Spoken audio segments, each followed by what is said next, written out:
everybody, Eric Dorward here at the Spartan Rocketry Club, and I'm continuing my build of the Estes Black Brant II here, and we are to the point of finishing. So in the intervening time, I've done a few things. I finished up preparing the fins, so they got their fill, they got their clear coat.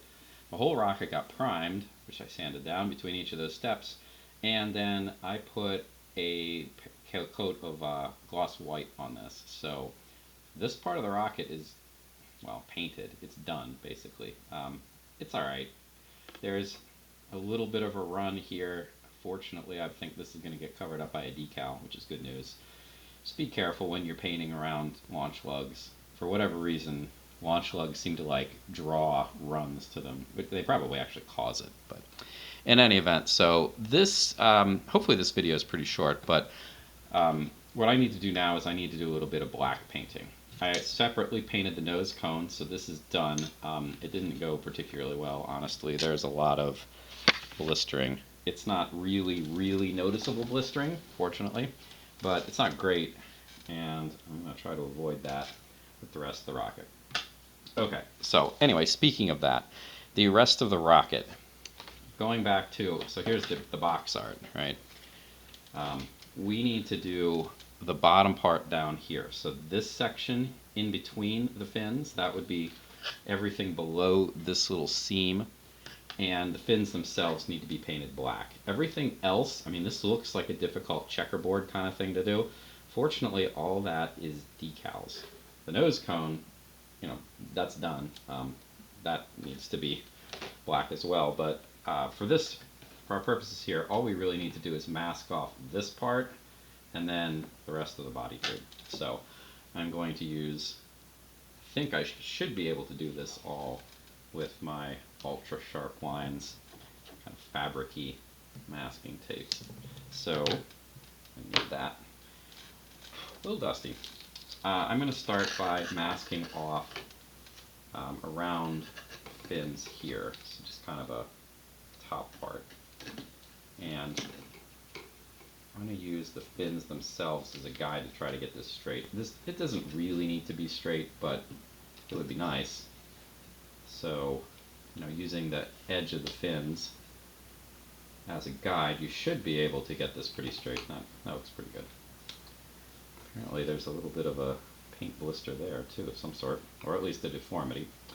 That's fine, not a big deal.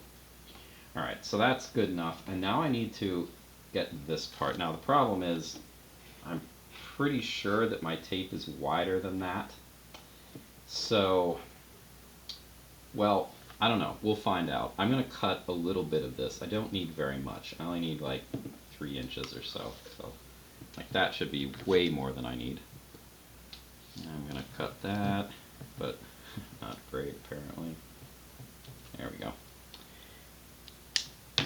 Anyway, I'm gonna try test fitting this first. It might actually be passable. So I want this to line up right with this seam here. I'm not gonna try to cover in the crack part. That would be, I don't think that would go too well. So I'm just gonna try to line it up. Obviously I want the fin out, so I'm gonna tape into the seam there like so. And I'm going to try to line it up with that point. Alright, so this is a little bit too wide.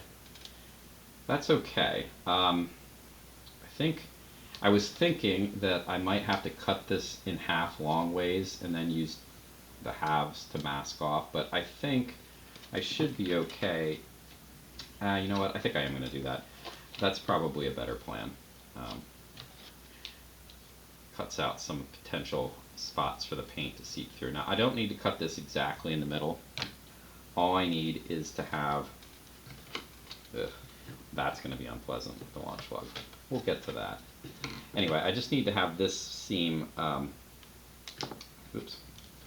The cut itself is going to go on the inside, right? So this is the part that I cut. It's probably not perfectly straight, but that doesn't matter, because this is the part that was the edge of the tape to begin with. That part's straight.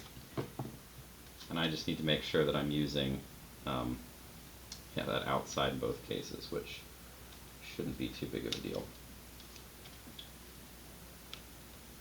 Again, I'm just going to put this in right to the crack, and I didn't quite line that up right. It looks like, well, it actually looks like I didn't quite get the first piece of tape in the right place.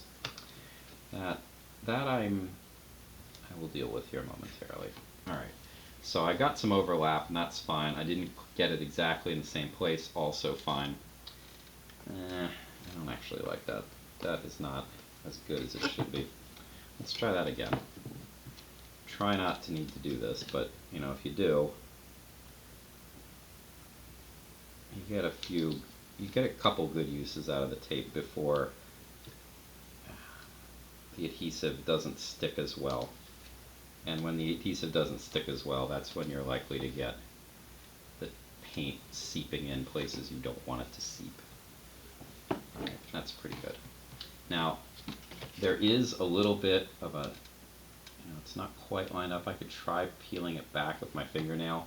I could also go get a hobby knife and just carefully cut that, but I don't think I'm going to bother, honestly. That's pretty good at the moment. This side is the same approach. Shouldn't really be a big deal. The launch lug, actually that's not a problem either, because the launch lug is going to get painted, so I don't need to mask over that. That is, masking over launch lugs is not great fun, honestly, because whatever you do, you're going to end up, like the tape is going to fold over, there are going to be pockets of air in there. And it's not that the air pockets themselves are the problem, you just end up usually not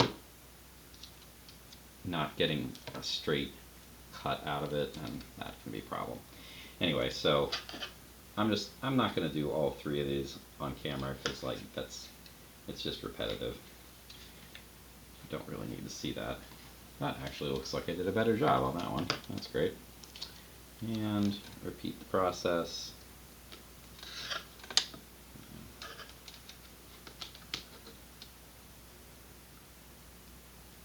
Nope, that wasn't very straight at all.